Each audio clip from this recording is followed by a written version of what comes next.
Majors in the chat. We've got Spooky, we've got Sal, we've got Faye, we've got Robert, we've got Linda. Hi Linda. Hello. IQ's there too. Hello. Hello everybody. This is the after show for Dave's first show. Didn't Dave do well? Yes. It was a great show. And a good topic. I like the topic. I like the idea of doing short, smaller questions. Wee bursts. Mm. This is how I disagree with you. Now come row with me for 40 minutes.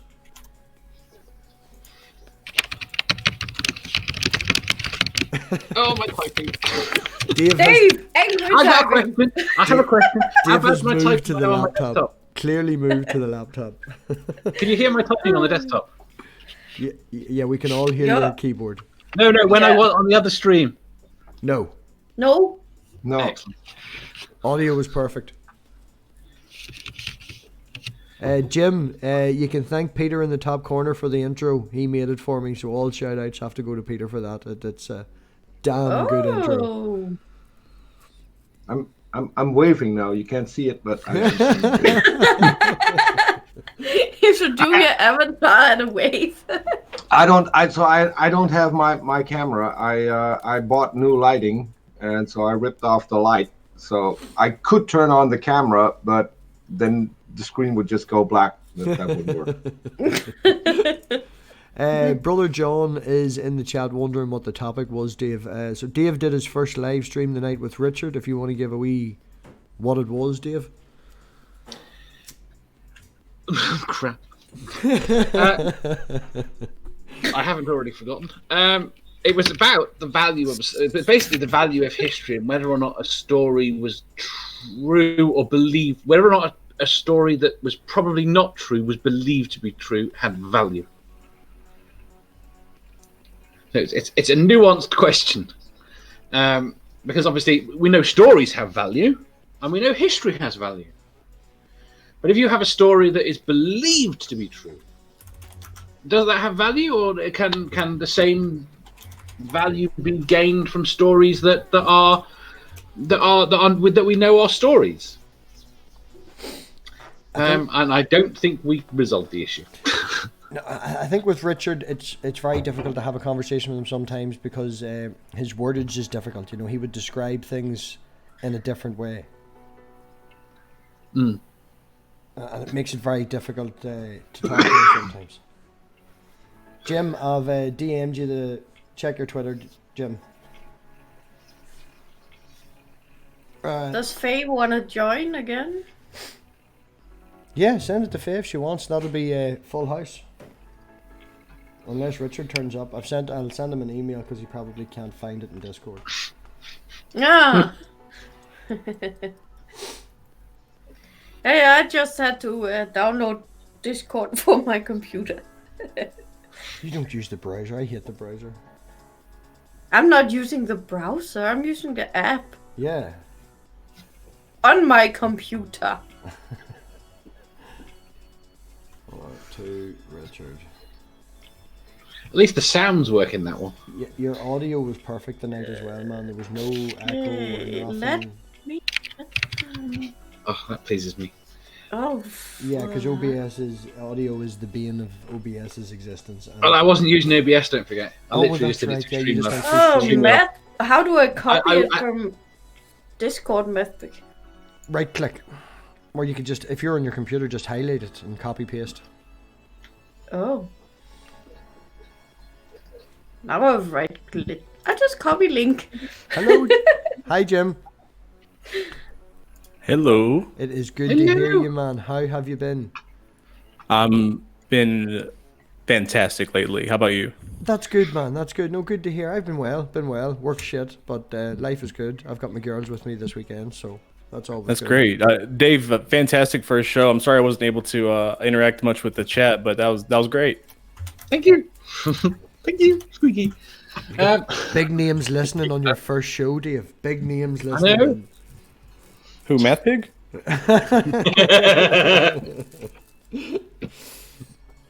I don't know, but in regards to that question, as to whether a story that wasn't true had any value, I mean, I couldn't see any value past past a placebo function. Other than that, you would really have to believe that it was true, and it would also have to have that true belief would have to result in something that would be that would be as close to objectively true as possible. You know what I mean? So it would have to enhance their belief in something that would be beneficial for believer and non-believer alike. See, I think that is Richard's point. He did use the description of Goldilocks and the three bears. He does use that one because it represents, but it's not the story that matters. It's what the story conveys that Richard finds poignant. But the point but whether or not it's true. If Like if you believe that Goldilocks really broke into a house that was owned by bears and that they like their porridge and their beds and chairs a certain way, then I mean, what further value would it provide in believing that really happened, as opposed to just seeing the allegorical, the fable behind it? Oh yeah. Well, that you have to worry about home invasion and entitled little girls going in, messing up your stuff, eating your food, and like possibly spreading head lice throughout your entire home might be okay. You see, this is where I think that stories are better, because you can focus on the important facts you're trying to, or the important message you're trying to get across. Sure. But in the case of Goldilocks, it wouldn't necessarily be beneficial to believe that it's true on top of receiving the fable and the meaning behind the fable, because you would be driving up and down your own street wondering if your neighbors were bears. Yes, very much so. It's my partner's just reminded me of an excellent interpretation of The Boy Who Cried Wolf in DS9, where the moral of obviously The Boy Who Cried Wolf is to not lie, not sure. Repeatedly.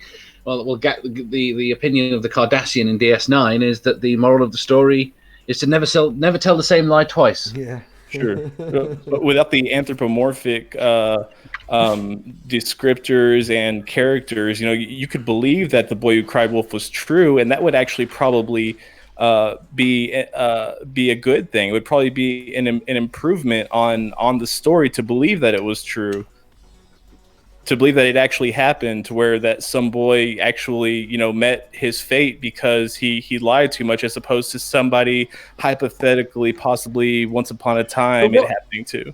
What value? I mean, I could see value to you lying and saying, or not lying, but saying that it was your nephew or your someone. You tell your kids it was your uncle.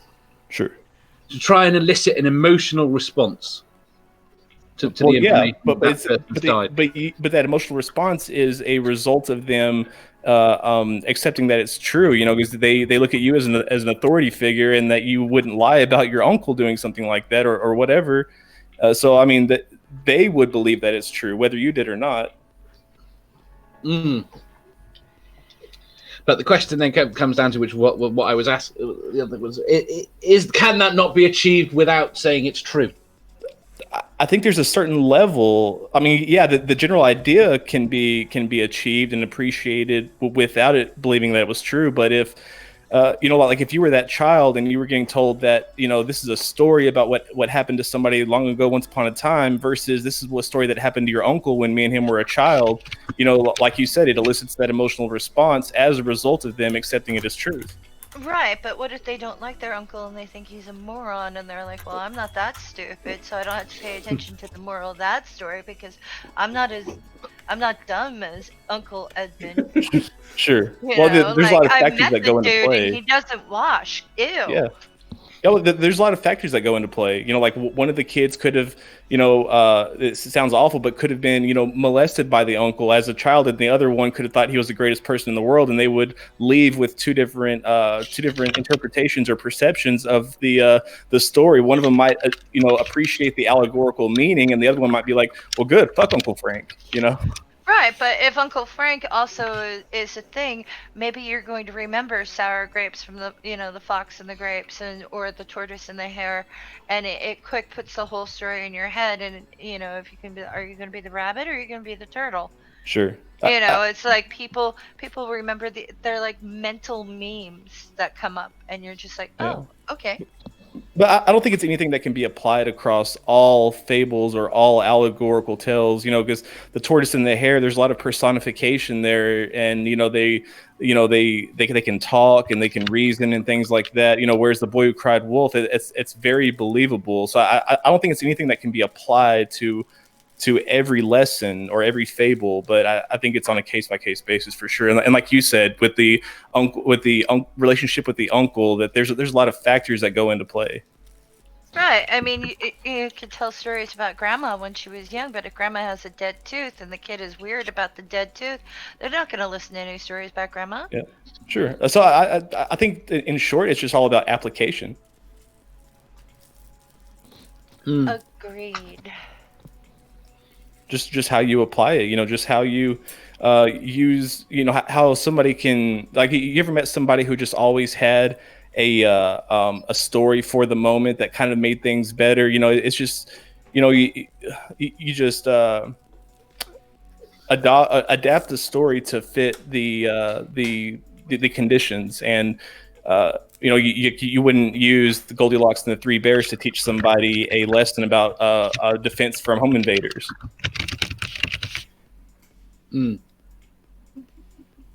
But you might use it for, one to maybe teach hospitality, or one to teach how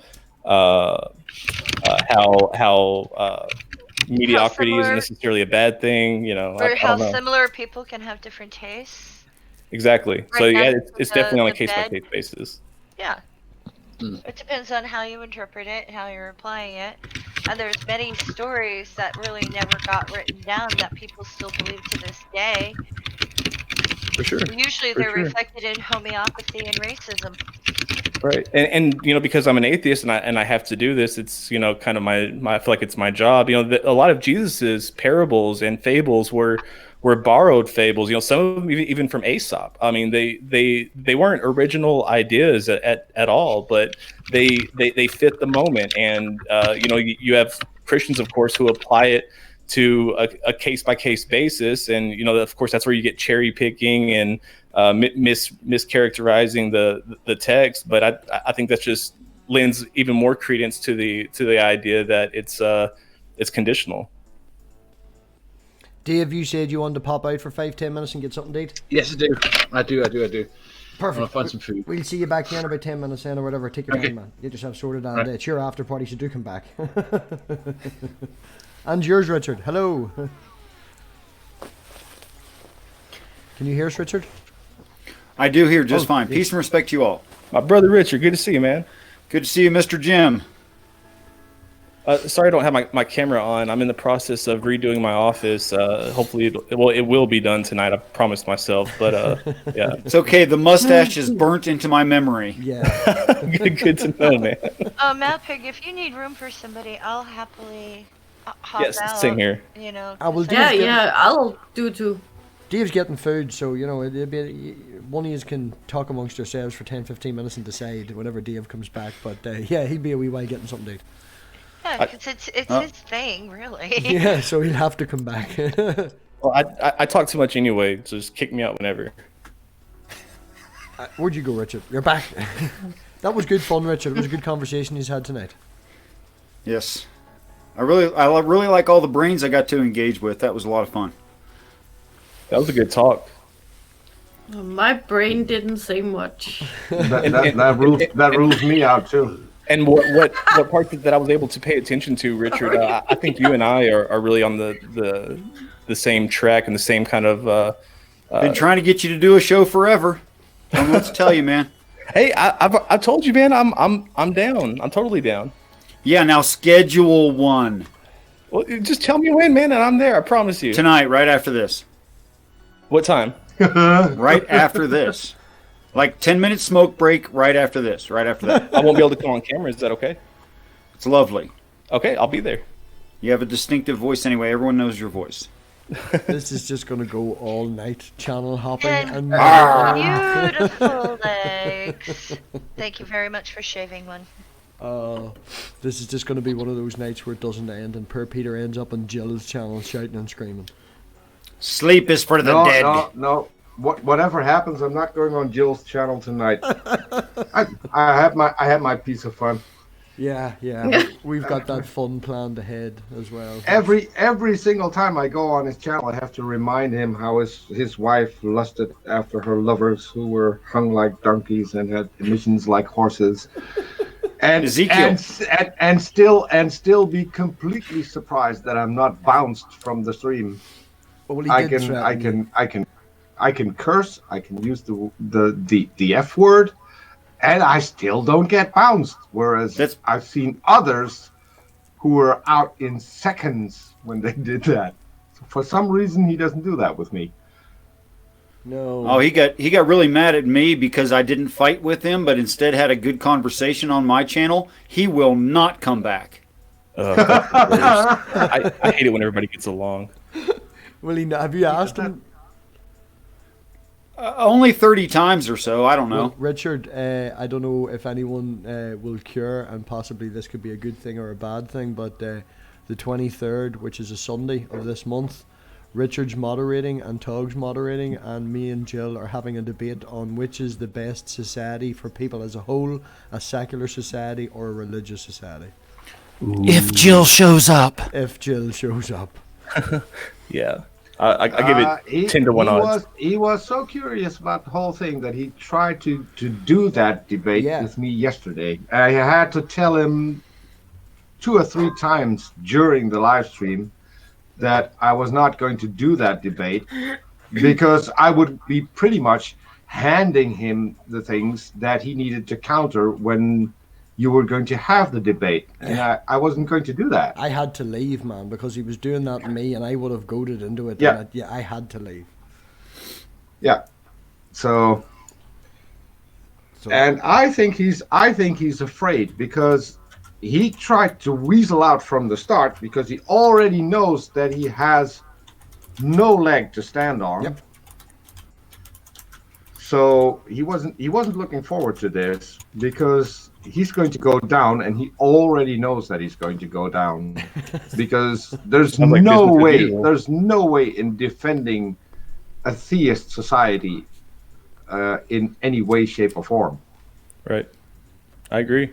Well, I've always said, that in order for a theistic society to work, there can only be one theism. They all have to agree on one religion because once there's 2 religions and they disagree on just even 2 of the smallest fundamental differences, we see it, with Baptist, even Northern and Southern Baptists, that they had to split up because being Baptist wasn't just good enough. They had some differences and they had to segregate themselves, and we will see segregation as we see amongst theistic societies. It's never good.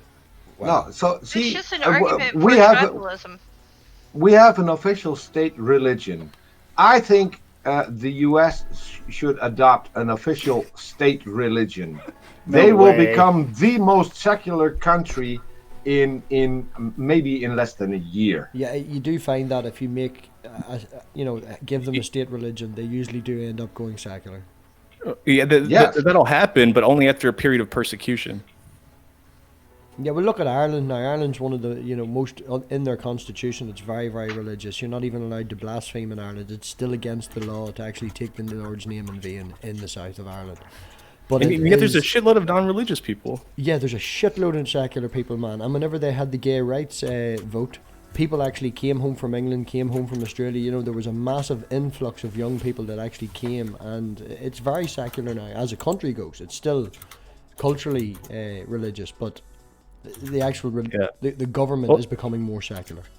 I mean, there's still 5 states in the U.S. where technically, you know, but not federally legal, but technically by the state's legislature, they atheists cannot run for public office. That's in the legislation. Yes, it's in state legislation, even though it violates our First Amendment rights. Mm-hmm. It's true. A lot of the states have that. There's very few of them that will actually let an atheist run for office. Sure. Well, in more than just the 5 states, you know, it's not necessarily on the books, but it's kind of an unwritten rule that it's career suicide for a politician to come out as atheist. Right, but there is also no religious test in order to hold office too, so it kind of sort of gives you an out.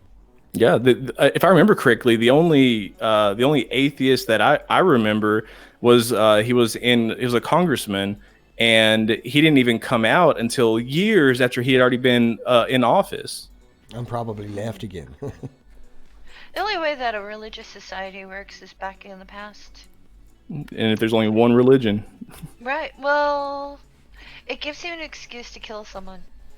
Well, in saying that, man, if you look back far enough, I can't remember the exact name of was it the Byzantine Empire that was mainly Islamic, and when they went in, they had better taxes than what the Christians were implying on the people, and even though there was Christian societies there, they took the side of them, and then they just paid taxes.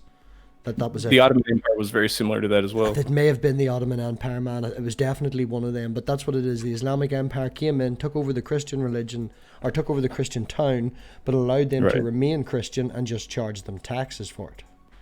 Right, but that was Christian though. That's because they were Abrahamic. But what happened to non-believers then, or what happened to people to apostates, you know, who left the faith and then tried to come back? You know, they wouldn't necessarily be penalized for leaving, but if they tried to return to the religion by religious mandate, you know, they would kill them. Or if they were gay, or if they were an adulterer, you know, there's a lot of. Oh yeah, I agree with you and all of that, man. I'm just saying that there was incidences back in the day where there was 2 religions. You know. But they weren't. I wouldn't say that they harmonized or that they coexisted peacefully. Hey, Nate, hold me. Sorry, just saying goodnight to the girlfriend. I agree with you, man. That on certain things that we can agree with and disagree, yes. But there was incidences where there was 2 religions that coexisted for a short period of time beside each other. I still agree with you now. I'm not arguing that they coexisted. It's just to what degree did they coexist? Was it peaceful, or was it tolerant? And how tolerant was it? Control and money. It was about control and money, probably. Nobody cares what you're religious. Just give me your money. Yeah. Well, like for instance, would you say that there was a preferred religion? Would they prefer that you were Muslim, or did it not really matter? I don't know the exact history of how they did it, man. Well, sure, yeah. It's just something to think about. Yeah, no, definitely, yeah. The bureaucracy of it and how it actually worked, but no, I don't know that far down, and I'll admit I don't know. Did they sell fresh fish on the town square? Most likely. Okay. Well, a fun thought exercise, kind of modern times. Can you think of any 2 modern religions that you would say could coexist peacefully? Like if you had to limit the world religions to only 2, can you pick 2 that could coexist peacefully? I think the necessity of the spiritual expressions is that all religion is eventually destroyed. Right. And to answer Jim's question, the only time that I can see religions that would be coexisted to get beside each other would probably be in a secular society. But by saying destroyed, do you mean just deconstruct it down to its deistic elements? No, replaced by truth. Whatever the truth is. Well, I mean, yeah, exactly. But we would have to first discover that truth in order to be able to replace it with it. Absolutely. But yeah, I agree with you. If we could ever discover the truth, and it could be, definitively proven, and and be externally verifiable to everybody, then I think that would be a lot easier for sure to transition into that. It's the only way. I agree. Yeah, I mean, it'd be easy. Well, I don't see the Janus opening up with weapons, so they would be one. The Janus? What's that mean?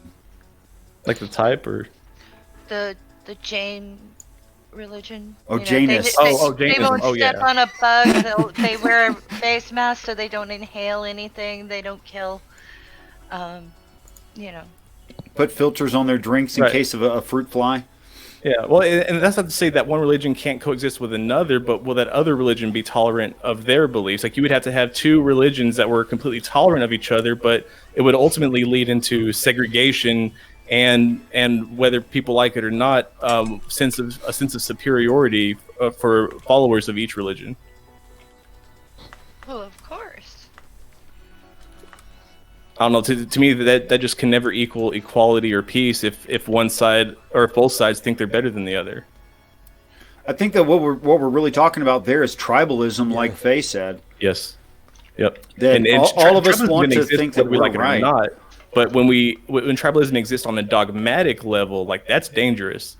Yes. It's dangerous anyway. I mean, you have people who are tribalist about, working out, dude, and Sure. they mock anyone who's overweight or not in shape and blah blah blah.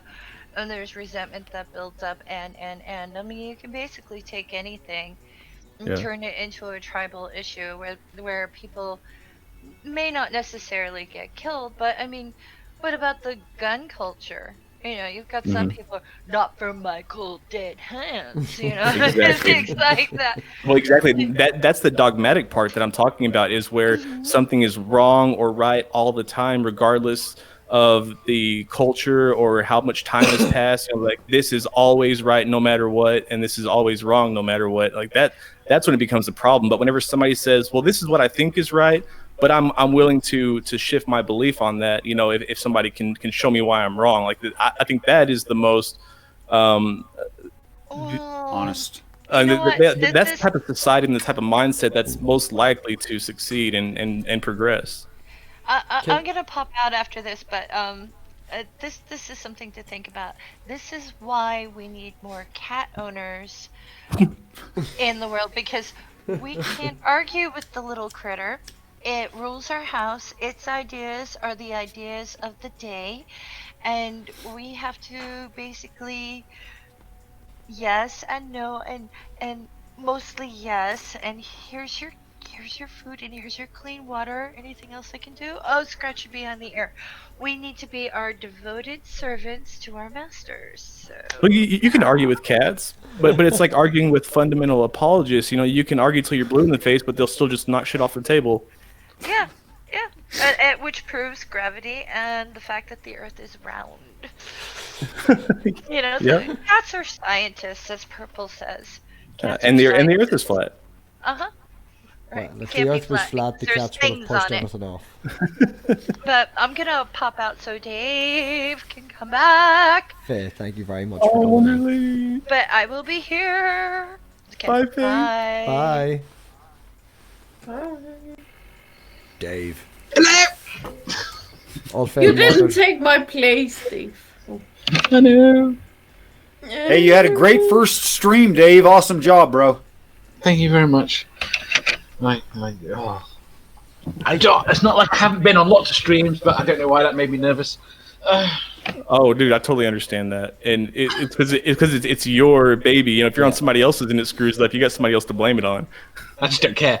It's usually MathPig, so yeah. Yeah, just blame me. right? It's always MathPig's fault. Yeah. Hashtag blame Matt. Hey, don't blame MathPig.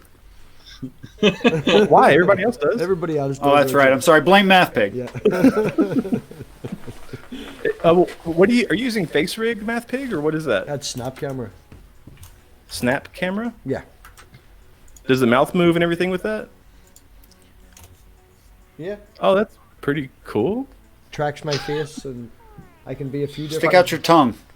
There's a few different ones. I can't. I've no tongue, but Have no tongue. Oh, I've got to say, aesthetically, it's an improvement. I can be a little Irish potato. Oh, that's racist. I can be. Take your glasses off. Not when an Irish guy says it. This is very. Whoa! That looks like me after a hot shower. I think that's the point. That's one wiggly aubergine. Yeah, it's free, Helicopter. man. It's free and it's handy. Covers out the background. This is my favorite one. There's thousands. There's thousands of them, man. I want Most to of look them are at shit. Snap camera. Is it an app or software? It's software. You just download it and change your. It's a separate menu. You open it up, pick what you want, and then change your camera settings from what your camera is to Snap camera. That's easy. It'd be better if they had a talking mustache. Well, it's open software, so you can go in and tweak it. You can add a mustache if you want. Oh, sweet. Yeah. I want this to. You could be just a talking mustache. It's like Jim's dream come true. It really is. Well, and everybody else's too. That's all they came for is the Yeah. mustache. So if I can give them both my voice and the mustache and just leave out all the other, non-essentials, that'd be great. It's to be Dude, Well, I hear about my yeah, beard yeah. so much. I was watching the ATS Edge the other day with you in it, trying to spot you. They kept saying you were there, but the camera angle was off, so you were off bloody screen. And all the people in the audience, where is he? What are we looking for? And all anyone would say was, find the Tash. You'll know what I mean. wish I when you had see it. Richard's beard, but then it would diminish the glory of my mustache, I think. True. I actually have your mustache under this beard. It's under the beard. Like, Yeah, I could totally cut it that way. I could totally cut it and have your mustache. Yeah, you could. But you dye your play your beard, cards though. or you can have my mustache under it anyways. I mean, Jim, Rawr, rawr, rawr. Jim, I'm wrong. sorry to disappoint you, but I don't know who you are. Oh, it's okay. No, it's no problem. My name's Jim Majors. I have a YouTube channel. I do counter apologetics, atheistic arguments, religious debates, and I'm currently pursuing my PhD in biblical studies.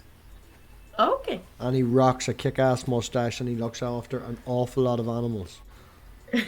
And you're an ex what? An ex-Pentecostal. Yeah, but well, I mean, just ex-Christian in general. But when I was a pastor, I was a Pentecostal pastor. So he knows the Bible well. Yeah. Well, nice to meet you, Jim. It's a pleasure to meet you as well. I'm just a it's the first time for me to- small person from Denmark. You look full sized. Well, I love your accent and your background, and that's awesome. Is this my studio? It's awesome. Is that a whiteboard behind you, or? It Which reads a one? bit of tea and a bit of tea and what? Danish. A bit of tea in Danish. Yeah. Oh, okay. And some sativa, maybe? What? Weed. Nothing. I got the yeah. I'm looking for something. Give me a second. Yes, we can hear you looking for something. No, that's Dave. That's all Dave. And who's Your Lemmy? brain ticking. MathPig is looking. Who's Lemmy? Dave. Who? What? Dave's the one that's clicking. Me? I don't know what you're talking about. I never tick. Click. Can you hear my keyboard? Nah. I No. don't know. I think that's Lemmy Killmeister, maybe. Who are you talking about, Jim? Peter? Peter is oh. gonna go for it. Gonna Yeah. go for it. And Yeah. Peter was going for it for a while. That was why he was a little bit absent. But I'll just he's go back. over, get some more gas, and keep going. What did you I'm- go for, Peter? So funny, Jim just mentioned that I was installing FaceRig, but I have to reboot in order to use it. So I'll probably reboot later. Yeah, I downloaded it and tried it, and it was too confusing for me. There was a lot of intricacies, and I was like, no. What do you mean? It was too intimidating for me, and so I just decided to wait to find other software that was a little bit more user friendly. Oh, I'm just installed it and hooked up the camera, and that was pretty much it. Like, have you tried making your own avatar? No, I haven't done that yet. Yeah, So- that's where I was having the problem with. What Jim, did you go want to go for a 3D one or 2D avatar? Just 2D. Just to put it all out there, I was going to make a talking avatar of S.J. Thomason. You might want to talk to Nerdy. Wait a minute. You wanted to Nerdy make does an avatar. You wanted to make an avatar that's better than the original. Sorry, had to say that. No, it doesn't have to be. It has to be better. But what I ended up making was just a GIF of SJ with a South Park mouth animation, and so I'm just using that. Have you seen nerdy rodents making pictures talk? Yes. Yes. Yeah, but you have to like map out the points of the sides of the mouth and stuff like that. I think, right? Is that what you're talking about? I have no idea. I just like his videos, and he makes weird things talk. Yeah, that's kind of what I'm looking for. I kind of want to be able to take somebody's picture and be able to make their mouth move in sync with whatever audio's playing. Yes, he can. He can do whatever he's using. He can do that, and he's going to pop up now and say what the hell he's using. But he's apparently not paying attention anymore. Jim, we have a question from the chat, and if I could just say hello to Lucy and brother John and everyone else who's taken their time to come over, and thanks for being here, Lucy. And oh yeah, hi Lucy and everybody, and I see the Watchtower watcher. Hey buddy, what's up? Yeah, brother John has a question for you, Jim. What led you to leave Christianity? Oh man, that is the number one question that I get, and I have a different answer every time. Because to tell you the truth, there is no single straw that broke the camel's back, metaphorically speaking. It would be kind of like asking somebody like, hey, you know, what led you to hate your dad? You know, it's like, well, it wasn't any one thing. It was just a buildup of several realizations that slowly tipped the scale in one direction. And like I tell everybody, it's not a journey that I've stopped or plan on stopping anytime soon. It just so happens that the evidence is still very much stacked up in on one. Scales are still tipped. So until if and when they decide to stack the evidence on the other side, or I discover evidence to support the other side, then they're going to remain tipped. Mm-hmm. You're gonna be accused, if you keep that up, you're gonna be accused of honesty. No, that would ruin my reputation. And Watchtower Watchers says, would you like to have a look at my video before I upload it and give me some feedback? Yeah, I'd love to. You can send it to me on in my Gmail or Twitter, whatever you want. I think you've shared one with me before, so just however you did it before. Are you getting a sneak by preview? the way, Jim, did you know that you and I are working on opposite projects? Oh, really? Yeah, you want to make a talking SJ. Okay, I just made this. Let me see. Let me go to playlist.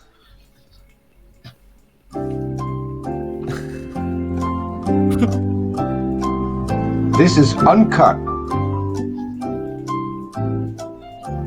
I just added music. She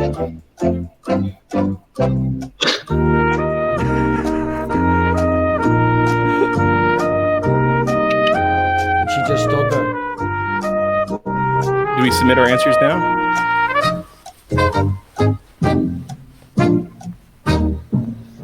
All right, pencils down. Everybody reveal your answers. Tom, what do you have? Just like in real life, you get no answer. She's just. Oh. I got an answer. Cheap mascara. That's why she's blinking so much. Cheap mascara. I did get permission from I'm so terrible with names from the debate channel. Modern Day Debate. This was Modern Day Debate. Yeah, this was from one of his shows, and I need to do another shout out on Twitter. Florida Line said, "Hey Peter, go have a look at this show at that particular time frame and tell me what you think." And so I had a bellyache laughing, just looking at it, and the frequency of the eyes blinking while listening to the other person, and the sheer fear in those eyes. How am I going to reply to what he just said? Right. And so I decided the Florida Line's idea was to put sound to it, and I still have to make it available because I want to make it available for everyone to download so they can use it in Twitter. I've made 2 so far. Florida Line's idea was so that we can have people download this, and every single time they ask her a question and she doesn't answer, they can tweet this. So that was basically the idea. I kind of want to like this the other way.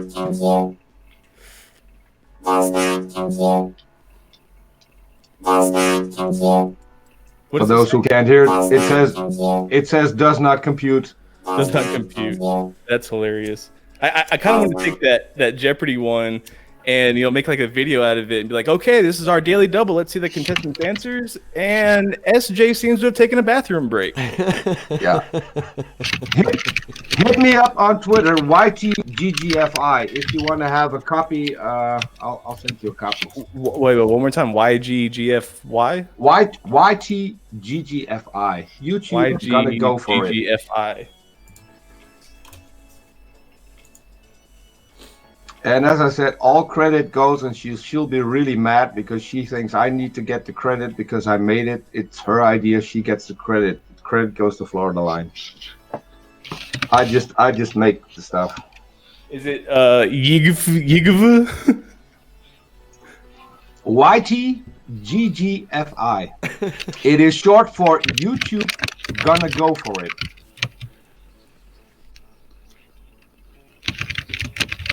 Jim's is Jim's Which would- stash. Which would be my channel? Our channel. I think Dave's. Yeah, that's too confusing. Just look me up. It's Jim's Stash. STACHE. User. I'll tag both of you in a message. Wait a minute, aren't you in MathPig's? Yeah. He is. Yeah, and the Twitter. Yeah. You're in the Twitter group. The both of you are in the Twitter group. Hey, MathPig, would you look at the chat for Maynard saves? I think it's a really good question. What is the worst I apologetic? just followed you, Jim. Okay, cool. Let me see. Maynard wants to know, Jim, what is the worst apologetic argument? What is the worst apologetic argument that you have ever used as a preacher to your flock? The minimal facts argument. The minimal facts argument in regards to Jesus' resurrection. I think that the cumulative case is probably the worst apologetic that I've ever used and have ever heard used. You didn't know it as that whenever you did use it, though. What's that? Whenever you put that forth to your flock, it was a teaching. You didn't realize what you were doing. You didn't know the name of it. Oh, well, I mean, at one point, I did know that it was an awful argument, but the problem is that there weren't any alternative arguments. That there never was. Yeah, it's just like the best argument that, that could be presented for it, and even then, it's not very good. What about you, whoever asked that question? What is the worst apologetic you've ever used if you were a believer, or if you haven't been a believer, then what is the worst apologetic that you've heard? Worst apologetic. Hashtag Paul's milky neck. Yeah, you need to bring That's that extra back. biblical. Yeah. Can't use that one. Oh, all right. Well, it should be biblical. Maybe. It's I think my earliest attestation. my personal favorite worst would be probably the apostles died for it, so it must have been true. Yeah. Yeah, and that's part of the minimal facts argument. That's one of the line items is that Right. the apostles wouldn't have died for something that was a lie. Which is ignoring that they could have been wrong. Right.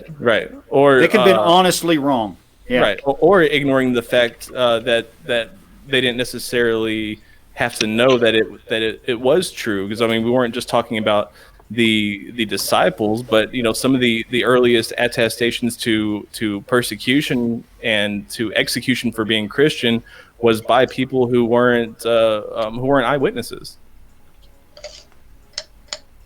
And you can look throughout the history of Christianity, like even Mormonism. Joseph Smith and his followers, they all died and upholding their beliefs and not rejecting them because they believed them to be true. Does that mean that he really translated golden plates into that? Yeah, the golden plates are real, just you're not allowed to see them. Right. Well, no. It's not you can't see them. At first, it was you can't see them, and then it was I forgot where I buried them. Right. Yeah, well, why do they not spend their entire lives looking for them? Right. Well, and that's one of the reasons I find Jesus' resurrection so hard to believe is because you can show me all these places that Jesus visited, and there's all these different churches that are attributed to be stopping places of Mary and Joseph in their flight to Egypt, and all these other things, but then nobody knows where Jesus' tomb is. There's actually that is befuddling. It's inarguably the most important feature of Christianity, and nobody knows where it's at. There's a guy in Portadown that knows where it's at. He leaves little leaflets and he has an email address and a number. It's at work. I think one of the boys threw it in the file somewhere. Yeah, we were for a joke. Yeah, I'll hook it out for you, Jim. You can ring him and ask him. Well, we know that it was Joseph of Arimathea's, that he carved it himself, that nobody had ever laid in it. We know that it was in his garden, so close to his house. We know that it was within a very close distance to Golgotha, to the place where Jesus was crucified. It was a stone's throw away, but nobody knows where the tomb is, and that's crazy to me. That wouldn't be made into some sort of a relic or have greater archaeological semblance in early Christianity in order to preserve the tradition. Yeah, but Jim, don't you know that all the recent findings of Ron Wyatt? I mean, he even has Jesus' blood, which is still alive. Oh my gosh, that whole family just annoys me so bad. And he had it tested. It has 24. Only a mother. Did you know that they found Jesus' sperm in the shroud of tunic? I guess he rubbed one last one out. No, but this guy's serious. He had Jesus' blood tested. It was still alive. It only had 24 chromosome pairs, 23 from Mary and 1 from God. So he must know he's lying. He must know he's lying. That's not how that works. He must now because he's dead. So, but where did he get his Y chromosome? And I have from God. But then God would have to be a man. Yes, which is weird because I'm going to have his wife on tomorrow. And, really? And yes. And God's wife. Okay. God's wife. Oh, Asherah. No. God's wife. Wow. He's a 59-year-old male who claims that God has no gender. Oh, well, I mean, we're all, brides of Christ. He is the bridegroom, which I guess makes him a polygamist, but that's besides the point. Yeah, to the tune about 7.75 billion people, polygamy. Well, he's not going to marry everybody. When did the Bible go out against polygamy? You can't say that. Well, I mean, it does say that not all, who cry out to him will be saved. Sure. I thought that's a loophole. Me and Richard. But Jim, I had a question as a follow-up from the question that was asked earlier. Have you ever used an argument you knew wasn't real? That I knew wasn't real, or that I knew was a bad argument? No, that you knew wasn't real. Because because a lot of people will say that preachers and ministers know that they're lying. I would say yes, but the only one that I can think of that immediately comes to mind is in regards to hell and the description of hell. I didn't necessarily believe that it was a place of eternal torment, and I wasn't an annihilationist. But I would preach the standard Pentecostal doctrine, if that makes sense. But that was towards the end. When my beliefs started to change. But as far as being purposefully disingenuous and completely teaching something that I was completely, against, or that I knew was completely false. No, I can't really think of anything. I was fairly genuine up to the end. What about that you knew was a bad argument? Oh yeah, all the time. But it's only because there were either it was standard doctrine, or because there was no better argument. And I think that a lot of apologists, the one that springs to mind is Mike Winger, who make terrible arguments, not necessarily because they think it's the best argument, but because that there's not a better one. Best of a bad bunch, so to speak. Yeah, it's just like it's like putting, it's like using bubble gum to hold on a car fender. Like, it works. Hey Jim, I got a question for you on a personal note. What do you think is your favorite apologist to hate? Because I'm reviewing them. To hate? Yeah. I mean, I wouldn't necessarily say that I meant that expressively. I didn't mean you hate anyone. You mean like their ideology, like hating their ideology, or hating them as a person? Like a famous apologist who you think gives crappy arguments. Oh, all of them. Yeah, that's exactly. Yeah, me too. Most YouTube apologists give crappy arguments. Pick one. Pick one. Front of your brain, whatever you think of first. You're gonna make me say it, SJ. SJ is probably currently gives the worst arguments. Okay, I'm gonna do one on SJ just for you, bro.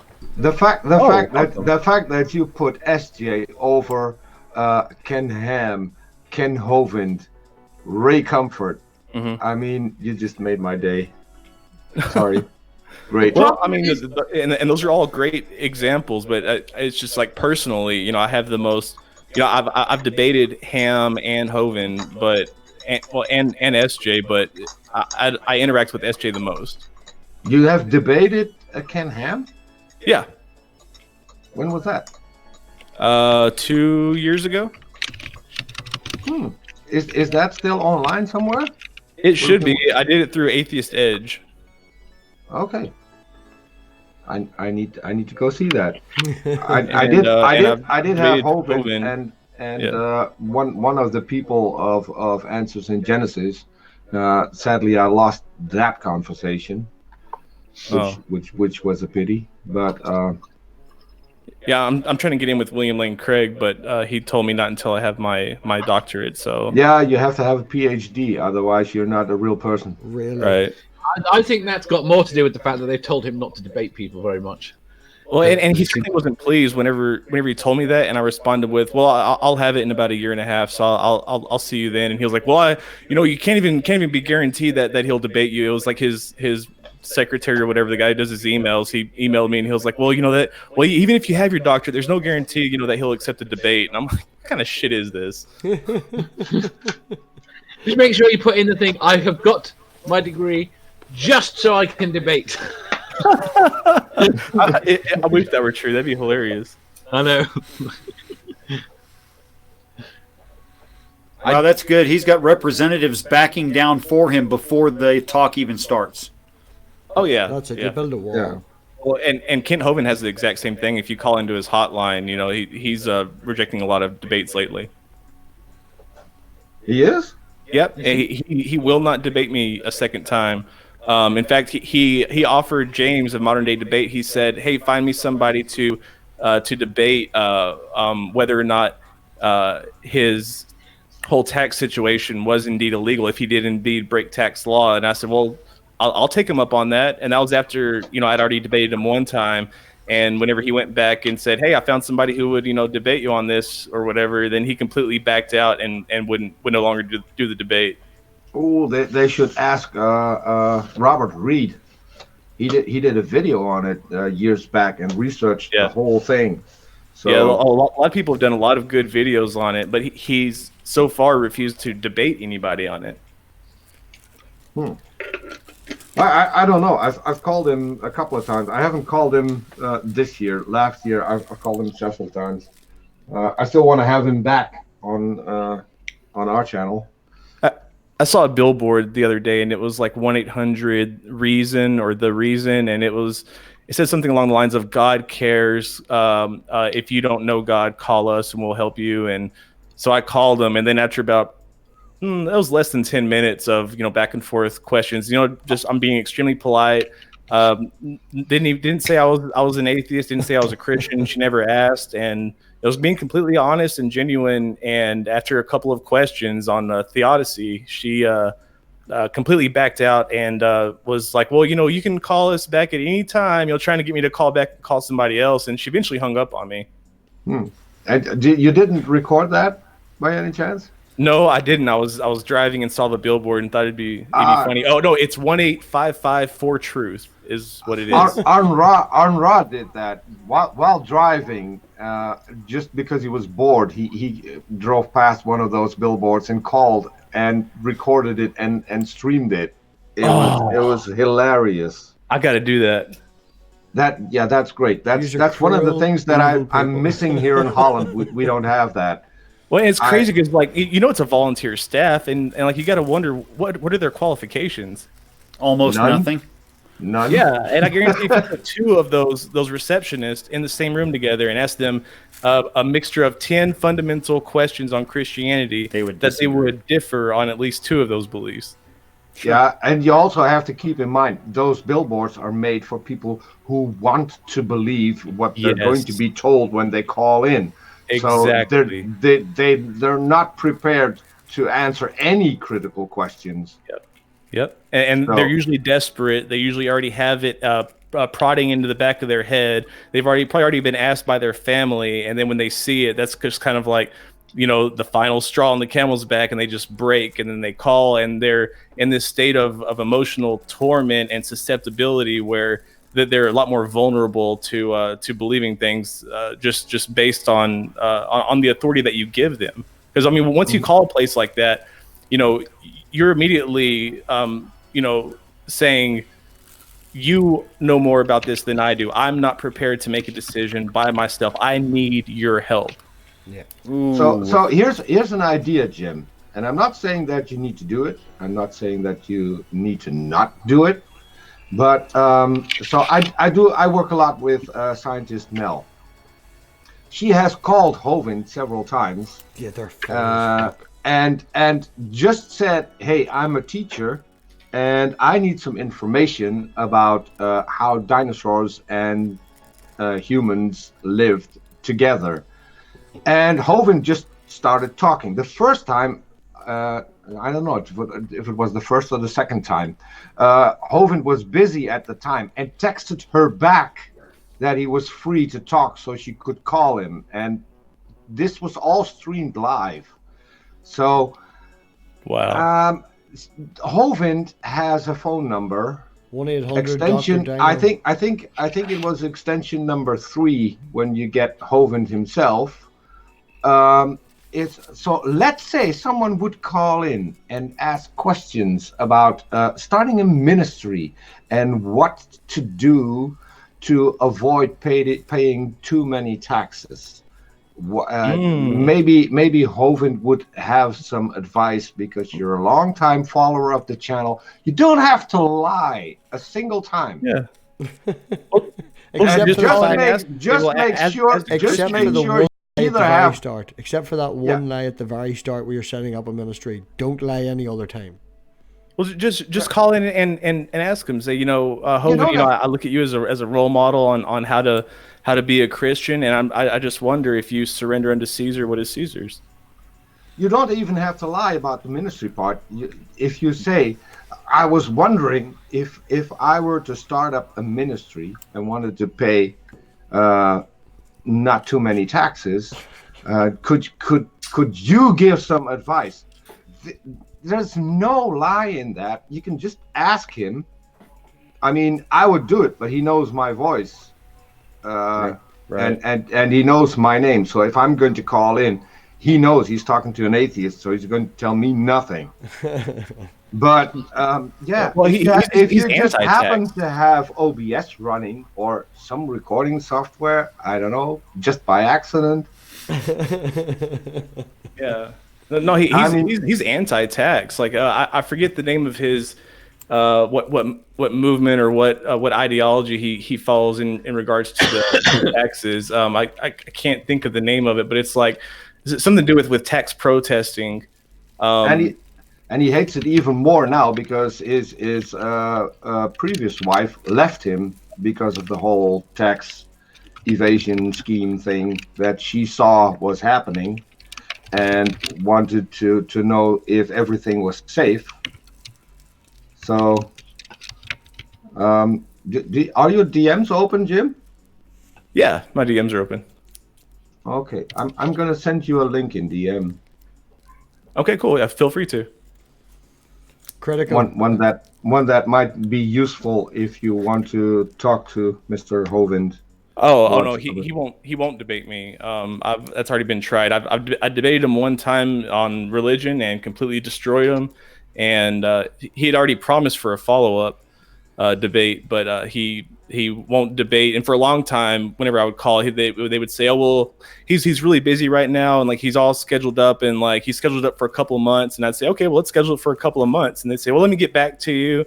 And then I'd start seeing these new debates getting announced with Kent Hovind and stuff like that. And I'm like, what? This little chicken shit? Maynard Saves has a question. It wants to know, what is theism's strongest case? I'm going to say Richard. Does he know he's muted? My wrist doesn't make noise when I wave anyway. It's okay if I'm muted. Well, that's my best case for theism is Richard. What about you, Peter? Go to the gaps. That's it. Sorry, can you come again? I was trying to send Jim the link, and I got the wrong one, so I was looking at the screen. Can you repeat the question? The best argument for theism. The best argument for theism. I can only think of one because it's what I experienced myself, and that is that when one of your closest relatives dies, it can be a real comfort to have a church service. That was literally the first time I went to church when the wife of a friend of mine died. And she was Catholic. He was an atheist. She was Catholic, and they had a funeral service. Mm-hmm. And it could be that this wasn't a particular fundamentalist Catholic church, because there wasn't a lot of the Bible involved in the whole service. There wasn't a lot of God involved. It was basically a pastor who did a sermon and went over her entire life and the good things and stuff like that. So I would say comfort and maybe a community, although that's less the case here in Holland. But I know for a fact that that's the case a lot in the US, where communities just revolve around churches. For me, that would be the only positive thing about it. Having the people around you, yeah. Usually when they find the benefits of religion and they do studies, the benefits of religion tend to be the community-based benefits. Yeah. But we can of course do that in secular groups. We don't need religion for that. Exactly. Yeah. You don't need religion to have friends, to have a group of people around that you can just sit and talk shite with to fucking 12 o'clock at night. You can do that, but I don't think that the whole idea that is possible is an idea that a lot of people in the US would be privy to. I mean, here in Holland, communities revolve around people who participate in certain sports, in other groups that have a particular interest. So that's where your community is, and it isn't in a church. I don't know anyone that I've met in my entire life who had a community that revolved around a church. Not a single one. That's the difference between over here and over there. I have seen. I definitely grew up in the church, and like by in the church I mean that I was there 4 days out of the week, and like that was my family. You know, I didn't play with any kids that didn't go to that church. I didn't, you know, my parents didn't hang out with anybody who didn't go to that church. Like that was home. Yeah. I have a question from Infinite Mura. Either one or who wants to answer it. Why are humans afraid of death, and what does death mean to yourself? Well, I could answer the second part, and I would say death to me is probably the same as what it was like before it was born. Well, if you don't mind me answering the fear of death one, I think it's just that the reason that humans have this fear is because, you know, everything else is built upon that. Yes. It's the idea of everything that we know from of our conscious mind ceasing to exist for most people, but it's one of those fears that are very much subliminal, but it's something that is guaranteed. We're all guaranteed to die. It's not like, you know, the fear of heights, you know, a fear of falling from a high place, or a fear of being bit by a poisonous spider. You know, that somebody could go their entire life without falling from a high place or being bit by a spider, but everybody dies. You know, we face a life-threatening situation that is shared amongst everybody. You know, whether it's, you know, being shot or you know, falling off a building or whatever. Anytime anybody says, you know, or that they think about death and they say, you know, am I afraid of death? And you hear somebody say, well, no, I'm not afraid of dying. It's like, okay, well, imagine you're on top of this tall building, say the Eiffel Tower, and you walk out to the very edge. You're a foot away, you're 10 inches away, you're 5 inches away, you're 2 inches away from the edge, and then all of a sudden you're falling, and you know that is it. You know, can you truly say that you would not be afraid then? So I think the fear of death for people is different. Some people look at it as something that is inevitable, that's going to happen anyway, and some people look at it as something that is not only inevitable but a daily fear. You know, that they look at every scenario as potentiality for death. I just think that we've been taught in the culture to deal with it wrong, especially, you know, even at the base of it, we're maybe secular over here, but there is the Christianity, and there's always a religious base somewhere. They always have an idea, and it's very rare to find a person that's raised atheistic from birth. And usually when you find a person is raised atheistic from birth, they don't have a problem with it. I think it's the way that we're raised, and oh, granny's in a better place now, and this, that, and the other, and it's also sad because we lose people, and we don't want to lose people. You see, death's not hard on the dead. Death's hard on the living. Well, and whenever you say that granny's in a better place, and you say that, you know, you can go to a better place, what that does is that relieves a sense of urgency. Whereas somebody who believes that this is all that they have, there's a lot more urgency in that, a lot more anxiety in thinking about the inevitable death, because it's like, you know, this is all that I have. You know, you're creating this this illusion of something that is, well, it's not even an illusion. You know, you're just acknowledging and realizing not only the urgency, but the you know, how little you have of it, how precious and how rare time itself is. You're counting down the seconds on a clock that you don't know how much time is left. That shortness to me makes it precious.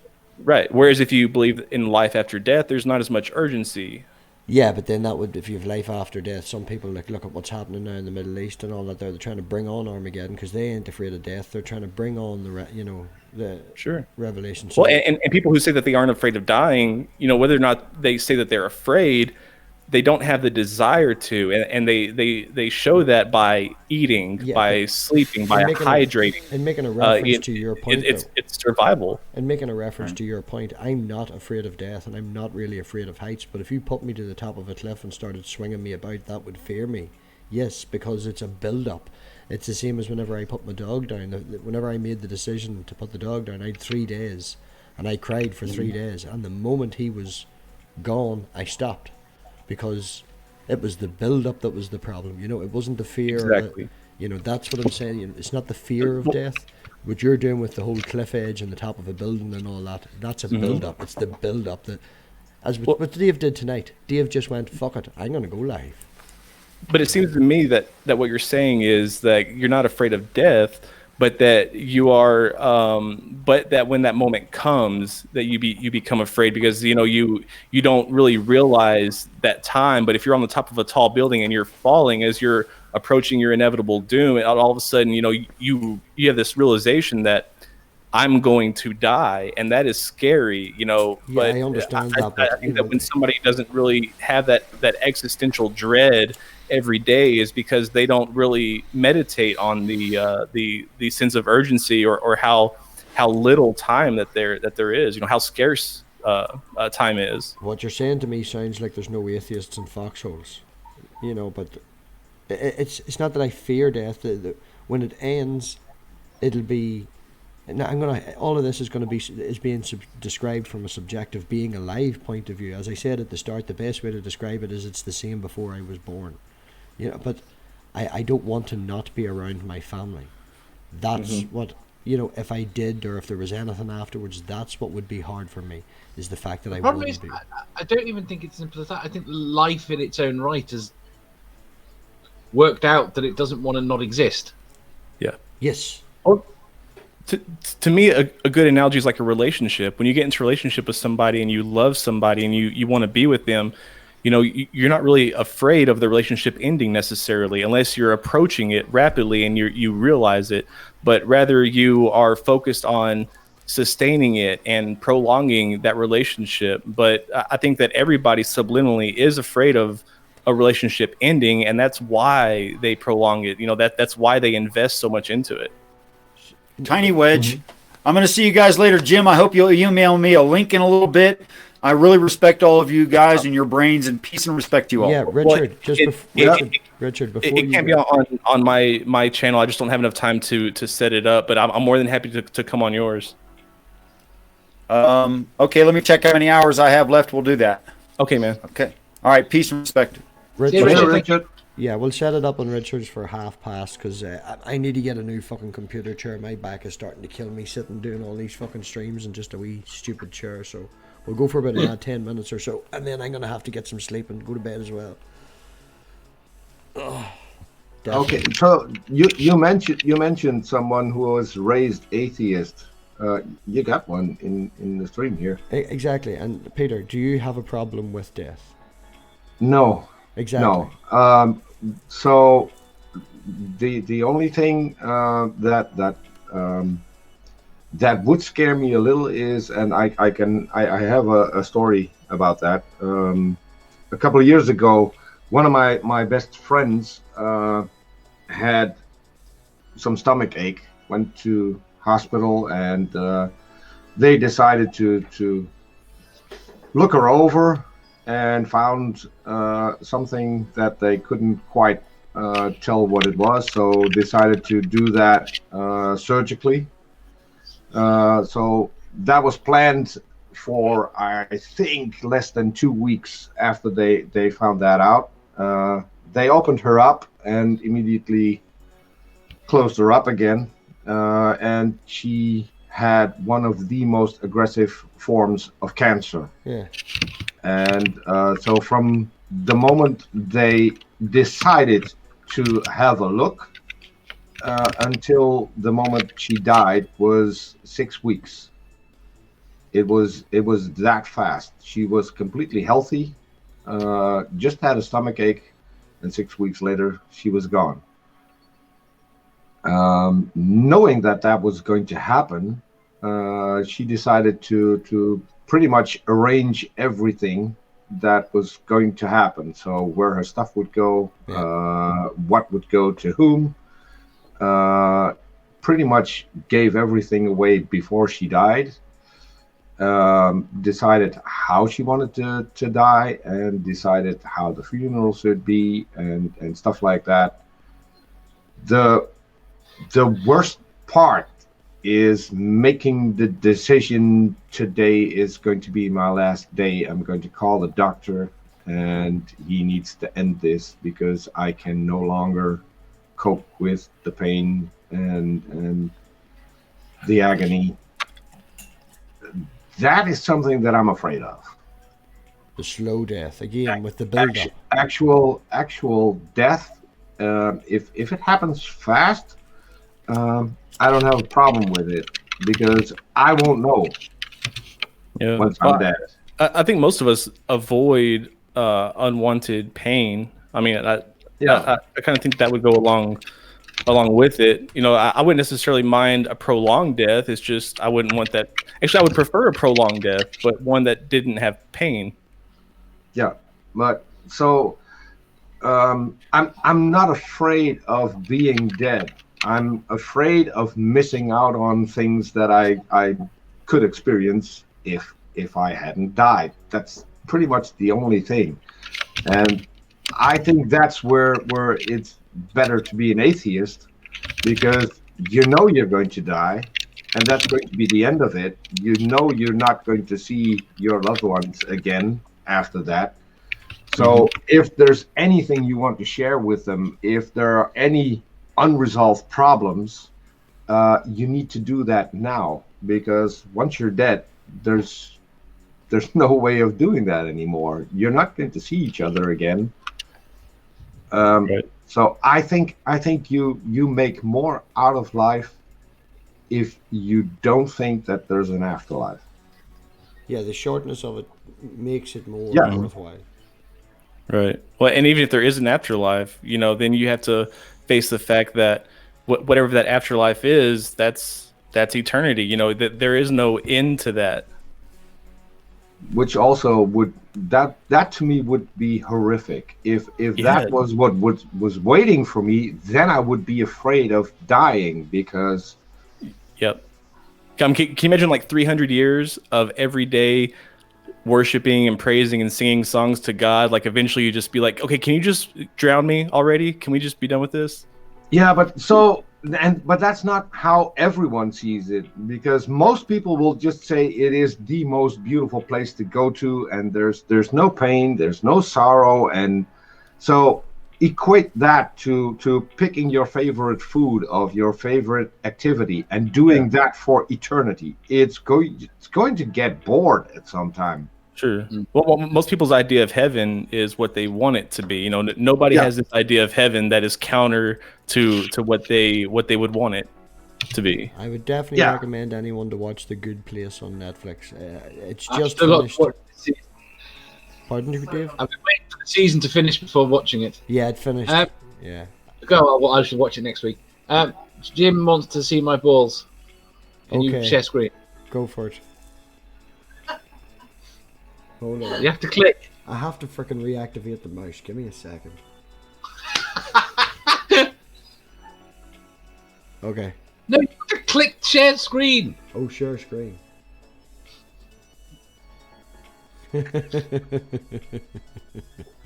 It's you in bright purple. Looks like somebody left you hanging. Right. Well, on that note, we all know who we are. If we don't, everybody's channels I've posted in the description. They'll all be in the links afterwards. And yeah, everybody, thanks for coming up. Dave, thank you very much, man. I thought it was a great show tonight. Definitely hope to see more. Definitely do. Yeah. Same for me. Thank you. We love your brain, Dave. We love your brain.